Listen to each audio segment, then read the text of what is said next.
खाते खाते आपका पेट भर जाएगा, लेकिन मन है कि नहीं भरने वाला। इतना ये क्रिस्पी खस्ता परतदार नाश्ता बनकर के तैयार होता है। यूनिक सा इसका टेस्ट होता है और यह 3 से 4 लेयर्स में बनकर के तैयार होता है। जी हाँ फ्रेंड्स, कई तरह के नाश्ते आपने बनाए होंगे, लेकिन मैं आपके साथ शेयर कर रही हूँ एकदम ही यूनिक नए तरह के नाश्ते की रेसिपी, जिसे आज तक आपने ना तो कभी देखा होगा ना ही बनाया होगा।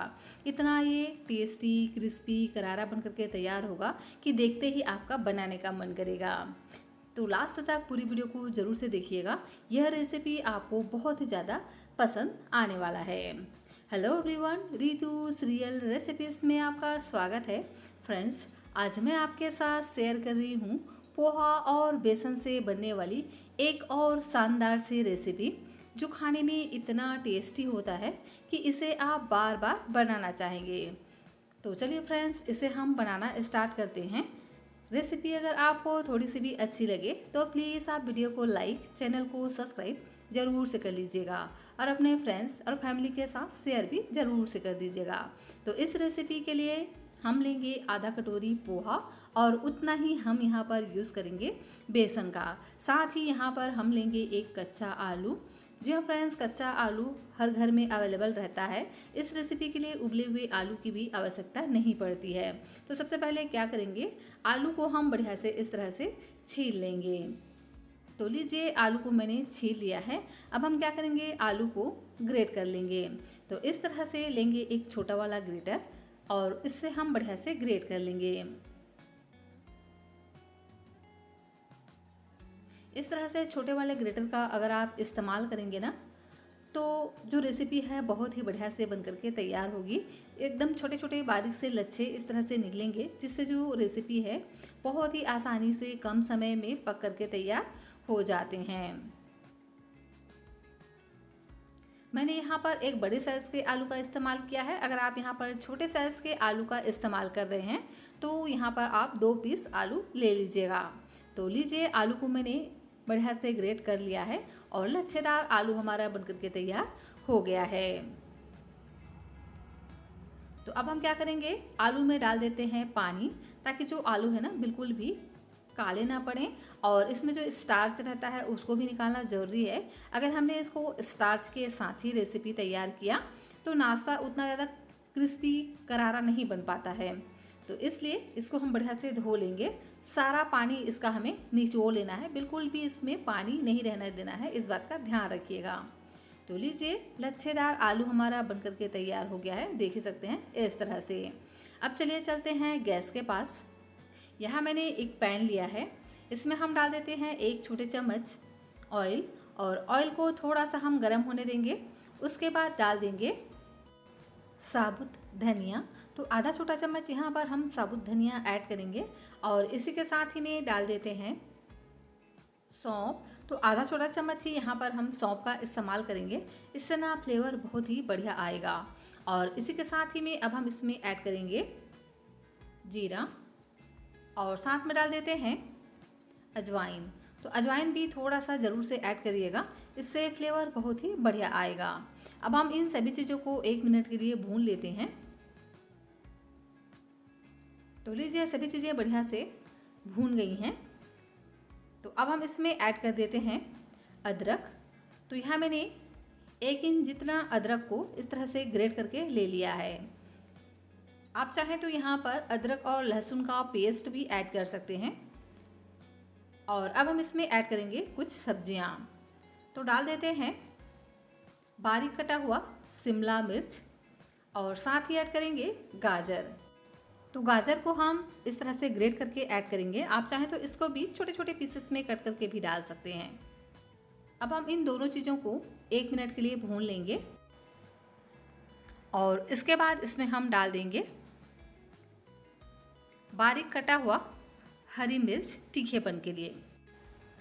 तो मैंने यहाँ पर 2 हरी मिर्च का इस्तेमाल किया है, आपको जितना पसंद हो आप डाल सकते हैं। वैसे 2 हरी मिर्च से ना काफ़ी तीखा चटपटा सा ये बन करके तैयार हो जाता है। अगर आपको थोड़ा कम तीखा पसंद हो तो यहाँ पर आप हरी मिर्च को कम भी कर सकते हैं और चाहें तो इसकी क्वांटिटी को बढ़ा भी सकते हैं। अब हम इसमें डाल देंगे ग्रेट किया हुआ आलू जिसे हमने अच्छे से धो करके रखा था। फ्रेंड्स, यहाँ पर आप अपने मनपसंद और भी सब्जियाँ ऐड कर सकते हैं जो भी आपको पसंद हो। जैसे यहाँ पर आप पत्ता गोभी, बीन्स वगैरह का भी इस्तेमाल कर सकते हैं, या आप यहाँ पर मटर के दाने भी ऐड कर सकते हैं। तो मैंने यहाँ पर आलू, प्याज और गाजर का ही इस्तेमाल किया है। आप चाहें तो यहाँ पर प्याज वगैरह भी ऐड कर सकते हैं। 1 मिनट के लिए इसको हम भूनेंगे और अब हम इसमें ऐड कर देते हैं नमक, ताकि ये जल्दी से पक जाएं। फ्रेंड्स, कई तरह के आपने नाश्ते बनाए होंगे। आज मैं आपके साथ पोहा की ऐसी ज़बरदस्त रेसिपी शेयर कर रही हूँ जिससे जो नाश्ता है ना आपका क्रिस्पी बनेगा, इस तरह से अगर आप बनाएंगे तो। और इस तरह से डेफिनेटली आपने कभी भी ट्राई नहीं किया होगा। एकदम ही नई सी ये रेसिपी है जो आपने कभी ना तो देखा होगा ना ही बनाया होगा। तो ज़रूर से एक बार पूरी वीडियो को लास्ट तक ज़रूर से देखिएगा, तभी यह रेसिपी आपको समझ आएगी। और अगर आपने वीडियो का कोई भी पार्ट मिस कर दिया तो अच्छे से आपकी ये रेसिपी परफेक्ट तरीके से नहीं बन पाएगी। तो इसको हम कवर कर कर पकने देंगे 1 से 2 मिनट के लिए। और देख ही सकते हैं 1 से 2 मिनट में जो आलू है बढ़िया से पक चुका है। अब हम इसमें ऐड कर देते हैं कुछ मसाले। तो डालेंगे आधा छोटा चम्मच धनिया पाउडर, इसी के साथ ही में भुने हुए जीरे का पाउडर ऐड करेंगे। साथ में ऐड कर देते हैं चटपटा टेस्ट के लिए चाट मसाला, और इसी के साथ ही में गरम मसाला भी ऐड करेंगे थोड़ा सा। और साथ में ऐड कर देते हैं कलर के लिए हल्दी का पाउडर, जिससे कलर बहुत ही बढ़िया आएगा। 1 मिनट के लिए इन मसालों को भूनेंगे ताकि इसका जो कच्चा टेस्ट है वो निकल जाए। उसके बाद इसमें हम डाल देंगे बारीक कटा हुआ हरा धनिया। और हरा धनिया डालने के बाद इसको हमें ज़्यादा देर तक बिल्कुल भी नहीं पकाना है। और लीजिए, आलू का बढ़िया से फिलिंग हमारा बन करके तैयार हो गया है। तो अभी हम इसको साइड में रखेंगे। और इधर देखिए, यहाँ मैंने लिया है पोहा। तो इस रेसिपी के लिए मैंने यहाँ पर आधा कटोरी पोहा लिया है। पोहा को पहले ही मैंने छान करके तैयार कर लिया था। आप इसे कॉटन के कपड़े से पोंछ भी सकते हैं। अब हम इसको डाल देंगे ग्राइंडर में और इसको हम ग्राइंड कर लेंगे। तो देख ही सकते हैं जो पोहा है ना बढ़िया से ग्राइंड हो चुका है, लेकिन एकदम पाउडर जैसे ये नहीं बनता है। जिस तरह से सूजी रहता है ना, उसी तरह से इसका टेक्सचर आता है और उसी के जैसा ही ये काम करता है। मतलब ये क्रिस्पी करने का काम करता है। तो इसीलिए यहाँ पर हम पोहे का इस्तेमाल कर रहे हैं। तो अभी हम इसको साइड में रखेंगे। और यहाँ मैंने लिया है बेसन। तो बेसन मैंने यहाँ पर आधा कटोरी लिया है। बेसन की क्वांटिटी को भी आप अपने अनुसार रख सकते हैं, जितना आपको इसमें डालना हो। ये आपके ऊपर है कि आप इसको कितना प्रोटीन रिच बनाना चाहते हैं। जितना आप इसमें बेसन ऐड करेंगे उतना ही बढ़िया आपका फ्लेवर आएगा नाश्ते का। तो इसमें हम थोड़ा थोड़ा पानी डालते हुए एक पतला सा घोल तैयार करेंगे। तो आधा कटोरी ही हमें यहाँ पर पानी डालना है, इस बात का ध्यान रखिएगा। तो पहले थोड़ा थोड़ा पानी डाल करके पहले गाढ़ा घोल तैयार करिए, उसके बाद पूरा पानी डाल करके इस तरह से पतला कर लीजिए। उसके बाद यहाँ पर हम कुछ मसाले ऐड करेंगे। तो डालेंगे नमक स्वाद के अनुसार, चिली फ्लेक्स ऐड करेंगे, कलर के लिए हल्दी का पाउडर ऐड करेंगे, और साथ में डाल देंगे जीरा और वाइट वाला तिल भी डाल देते हैं। इससे ना बहुत ही बढ़िया से इसमें लुक भी आता है और खाने में भी टेस्टी, एकदम क्रंची टेस्ट आता है। और 2 पिंच जितना हम यहाँ पर हींग ऐड करेंगे। और साथ ही में नाश्ता हमारा और भी ज़्यादा क्रिस्पी बने तो इसके लिए हम यहाँ पर मोयन डालेंगे। मोयन के लिए यहाँ पर 1 से 2 चम्मच ऑयल ज़रूर से ऐड करिएगा, जिससे जो नाश्ता है ना एकदम ही क्रिस्पी करारा बन करके तैयार होगा। और अब हम इसमें डाल देंगे पोहे को, जिसे हमने ग्राइंड करके रखा था। अच्छे से इसको हम मिक्स करेंगे और इसी तरह से इसको हम साइड में रख देते हैं 4 से 5 मिनट के लिए, ताकि जो पोहा है ना बढ़िया से फूल सके। तब तक हम इधर एक और तैयारी कर लेते हैं। यहाँ मैंने 2 चम्मच चावल का आटा लिया है। आप यहाँ पर गेहूं के आटे का भी इस्तेमाल कर सकते हैं। और अब हम इसमें ऐड कर देते हैं थोड़ा सा चिली फ्लेक्स, बारीक कटा हुआ हरा धनिया, 1 चम्मच डालेंगे वाइट वाला तिल, और नमक भी थोड़ा सा ऐड कर दीजिएगा। और इस तरह से थोड़ा थोड़ा पानी डालते हुए इसका एक हमें घोल तैयार करना है। तो देखिए, इस तरह से पतला सा घोल हमें तैयार करना है। बहुत ज़्यादा इसको पतला नहीं रखना है, ना बहुत ज़्यादा हम इसको गाढ़ा रखेंगे। बिल्कुल परफेक्ट कंसिस्टेंसी है, देख ही सकते हैं। इसी तरह से हमें तैयार कर लेना है। तो ये तैयारी भी हमारी हो गई है, इसको अभी हम साइड में रखेंगे। और इधर मैं आपको दिखाती हूँ, देख ही सकते हैं जो पोहा और बेसन है अच्छे से फूल चुके हैं और एकदम ये गाढ़ा सा हो गया है, पर ये बहुत ज़्यादा स्टिकी सा है। तो अब हम इसमें डाल देते हैं गेहूं का आटा। तो आधा कटोरी ही मैंने यहाँ पर गेहूं का आटा लिया है इसको बढ़िया से बाइंडिंग देने के लिए। तो आधा कटोरी यहाँ पर हम बेसन लेंगे, आधा कटोरी ही यहाँ पर हम पोहा लेंगे और इसी के जितना ही लेंगे गेहूं का आटा और उतना ही हम यहाँ पर पानी डालेंगे। मतलब सभी की जो क्वांटिटी है हमें इक्वल रखना है ताकि ये परफेक्ट डो की तरह बन सके। तो अब हम इसमें बिल्कुल भी पानी नहीं डालेंगे, इसी तरह से इसको हमें गूंद करके तैयार करना है और इसका एक टाइट सा हमें डो तैयार करना है। जितना आप इसको अच्छे से टाइट इस तरह से डो को ना बना करके रखेंगे उतना ही बढ़िया से आपका जो नाश्ता है क्रिस्पी करारा खस्ता बन करके तैयार होगा। अच्छे से इस तरह से मसल कर इसको हम बिल्कुल डो की तरह बना करके तैयार कर लेंगे। तो देखिए इस तरह से मैंने इसका डो तैयार कर लिया है। इसको हम 5 मिनट के लिए साइड में रख देते हैं इसी तरह से कवर कर ताकि ये बढ़िया से सॉफ्ट हो जाए। तो देख ही सकते हैं 5 मिनट का समय हो चुका है और परफेक्ट डो हमारा बन करके तैयार हो गया है। तो हाथों में लेकर एक बार इसको फिर से हम मसल लेंगे 5 मिनट के बाद। तो एकदम ही चिकना सा डो हमारा बन करके तैयार हो जाएगा। तो अब हम इसकी छोटी लोइयाँ नहीं बनाएंगे, क्या करेंगे एक बड़ा ही इस तरह से लोई तैयार कर लेंगे और इसमें हम थोड़ा सा आटा डस्ट कर लेंगे और अब हम इसको इस तरह से बेलते जाएंगे। तो इस तरह से बेलते हुए इसका एक बड़ा सा रोटी हमें बना करके तैयार करना है। तो देखिए इस तरह से थोड़ा इसको हम लंबाई में बेल करके तैयार करेंगे स्क्वायर शेप जैसा। तो अब हम क्या करेंगे इस तरह से पतला ही हम इसको बना करके तैयार करेंगे। मैं आपको थिकनेस दिखाती हूँ, देखिए इस तरह से। और इस तरह से बेल लेने के बाद जो हमने आलू का मसाला बना करके रखा था ना उसको डालेंगे। तो इस तरह से अच्छे से हम इसको फैला लेते हैं, बिल्कुल बारीक इसको इस तरह से हम फैलाएंगे, बहुत ज़्यादा मोटा नहीं करना है और इक्वली हमें पूरे में अच्छे से इसको फैला लेना है। अब हम इसको फोल्ड करेंगे। तो इसको फोल्ड करने के लिए इस तरह से नीचे से ऊपर की ओर हमें फोल्ड करते जाना है और हल्का हल्का हाथों से इस तरह से दबाते जाएंगे। अब हम किनारों पर थोड़ा थोड़ा पानी लगा देते हैं जिससे ये बहुत ही आसानी से चिपक जाएंगे।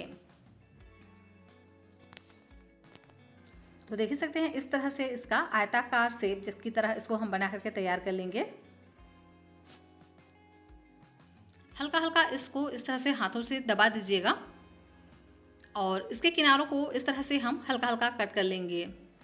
जिसमें हमने फिलिंग नहीं ऐड किया है ना उसको इस तरह से हम कट कर लेंगे और इसके बाद इसको इस तरह से आधे आधे इंचेस में कट कर लेंगे। तो आप यहाँ पर चाकू का भी इस्तेमाल कर सकते हैं। मैंने इसको इस तरह के कटर से कट कर लिया है, जो केक का कटर होता है ना उससे मैंने इसको कट कर लिया है और देख सकते हैं बहुत ही आसानी से इसमें कट जाते हैं और बहुत ही प्यारा इसमें लुक आता है। एकदम परतदार नाश्ता हमारा बन करके तैयार होता है। अभी से इसके जो लेयर्स हैं वो नज़र आ रहे हैं। तो इसी तरह से मैंने सभी को तैयार कर लिया है, देखिए इस तरह से। तो अब हम क्या करेंगे, लेंगे नाश्ते का एक पीस और जो हमने स्लरी बना करके तैयार किया था उसमें इसको बढ़िया से डाल देंगे। अब हम इसको इस तरह से हाथों से उठाएंगे क्योंकि ये चम्मच से अच्छे से नहीं हो पाएगा, क्योंकि इसका जो शेप है ना उसको हमने लंबा तैयार किया है तो ये अच्छे से नहीं हो पाएगा। तो इसलिए हाथों से ही इस तरह से डालिएगा जिससे आसानी से ये बन जाएंगे। तो चलिए इसको हम फ्राई कर लेते हैं। तो यहाँ मैंने ऑयल को पहले ही गर्म करने रख दिया था और ऑयल हमारा बढ़िया से गर्म हो गया है। तो एक एक पीस हम लेते जाएंगे नाश्ते का और इसको डीप करेंगे स्लरी में और अच्छे से कोट कर लेने के बाद डाल देंगे ऑयल में और इसको हमें मीडियम फ्लेम पे बढ़िया से फ्राई करना है और इस तरह से ऊपर से डाल देंगे ऑयल को ताकि ऊपर का जो लेयर है बढ़िया से सेट हो जाए और जैसे ही हम इसको पलटें तो इसका शेप खराब ना हो और एकदम ही परतदार नाश्ता हमारा बनकर के तैयार हो। देख ही सकते हैं ना, देखने से आपको पता चल रहा होगा कि ये कितना क्रिस्पी करारा नाश्ता बनकर के तैयार होता है और बहुत ही बढ़िया इसका टेस्ट भी होता है। तो 2 से 3 मिनट नीचे से फ्राई होने देंगे। उसके बाद इसके जो साइड है उसको हम चेंज कर देंगे और नीचे से भी इसी तरह से पकने देंगे 2 से 3 मिनट के लिए। टोटल इसको हम 4 से 5 मिनट बनाकर फ्राई करेंगे। उसके बाद इसको हम निकाल लेंगे इस तरह से चिमटे की सहायता से। तो लीजिए नाश्ता हमारा एकदम क्रिस्पी करारा बन करके तैयार हो गया है। इसी तरह से सभी बैच को हम बना करके तैयार कर लेंगे। और लीजिए, सभी नाश्ते को मैंने इसी तरह से बना करके तैयार कर लिया है। एकदम क्रिस्पी खस्ता करारा नाश्ता हमारा बन करके तैयार हो गया है, वो भी पोहा और बेसन से। तो इस तरह से पोहा की आपने कोई भी रेसिपी नहीं बनाई होगी। इस तरह से गेहूं के आटे और बेसन में पोहा आप ऐड करेंगे ना, तो नाश्ता आपका एकदम ही क्रिस्पी करारा बन करके तैयार होता है। जिस तरह से हम सूजी का इस्तेमाल करते हैं इसको क्रिस्पी बनाने के लिए, उसी तरह से आप बेसन और पोहा का भी इस्तेमाल कर सकते हैं। तो बेसन से एकदम ही यूनिक सा इसमें टेस्ट आएगा और पोहा से एकदम क्रिस्पी नाश्ता बन करके तैयार होता है। तो एक बार इस तरह से आप ज़रूर से बना करके देखना, यह रेसिपी आपको बहुत ज़्यादा पसंद आएगा। इसे आप बच्चों के टिफ़िन के लिए भी बना सकते हैं। कुछ नया यूनिक आपको बनाना हो तो एक बार आप इस रेसिपी को ज़रूर से बना करके देखिएगा। यह रेसिपी आपको और आपके पूरे परिवार को बहुत ज़्यादा पसंद आने वाला है।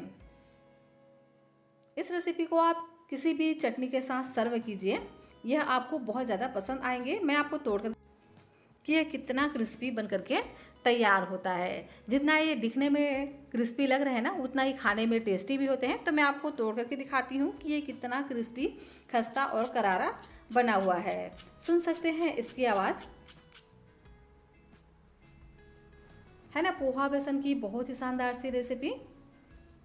तो ज़रूर से ट्राई कर देखना, यह आपको बहुत ज़्यादा पसंद आएगा।